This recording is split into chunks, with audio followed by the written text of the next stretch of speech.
Clôture dans le vert ce soir pour le CAC 40. L'indice parisien gagne 0,39% à 5 495 points.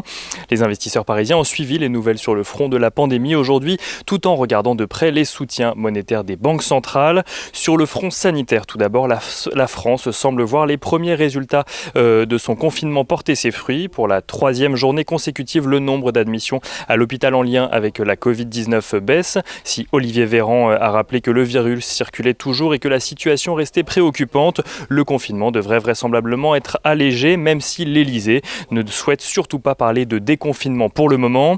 Le président de la République, Emmanuel Macron, prendra d'ailleurs la parole mardi prochain à 20h et de nombreux observateurs s'attendent à ce qu'il précise quand et comment le confinement sera allégé. La question de la réouverture des commerces devrait également trouver une réponse alors que le Black Friday est officiellement reporté au 4 décembre. Aux États-Unis, la situation est plus préoccupante avec 187 000 nouveaux cas par jour. Une situation qui a poussé l'État de Californie à instaurer un couvre-feu dans la majeure partie de l'État à partir de ce samedi. L'autorité américaine de prévention des maladies a, elle, appelé les Américains à réduire leurs déplacements pour les fêtes de Thanksgiving. Sur le front monétaire, les investisseurs veulent croire à de nouvelles mesures de la part de la BCE en décembre, comme l'a annoncé Christine Lagarde hier. Une annonce d'autant plus appréciée que la mise en place du plan de relance européen est pour le moment bloquée par la Hongrie et la Pologne. Aux États-Unis, si les discussions sur les mesures de soutien reprennent entre démocrates et républicains, les investisseurs s'inquiètent de la demande de Steve Mnuchin, le secrétaire d'État au Trésor, de stopper certains programmes d'aide d'urgence de la Fed.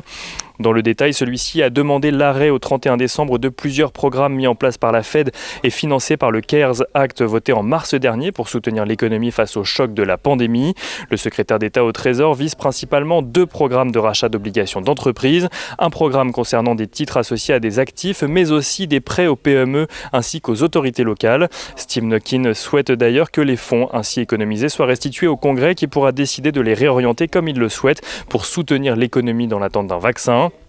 Une décision qui n'a pas manqué de faire réagir la Fed qui a déclaré préférer maintenir l'ensemble de ses lignes de crédit d'urgence pour continuer à soutenir une économie tendue et vulnérable. La Chambre de commerce américaine a elle aussi fait part de son désaccord et plusieurs voix outre-Atlantique se demandent s'il ne s'agit pas avant tout d'une tentative de bâton dans les roues dans la future administration Biden.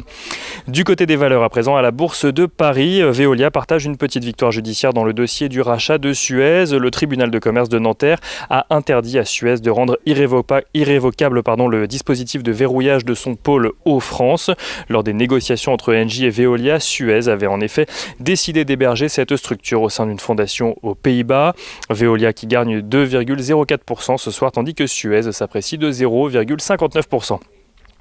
Europcar confirme de son côté vouloir poursuivre les discussions avec ses créanciers afin de réduire sa dette. L'objectif d'Europcar est de revenir à des niveaux qui lui permettraient de lever suffisamment de fonds pour traverser la période d'incertitude actuelle. Europcar qui gagne 1,83% ce soir. Et on finit avec l'agenda de lundi. Lundi, les investisseurs prendront surtout connaissance des indices PMI qui seront publiés dans la zone euro, en France mais aussi en Allemagne.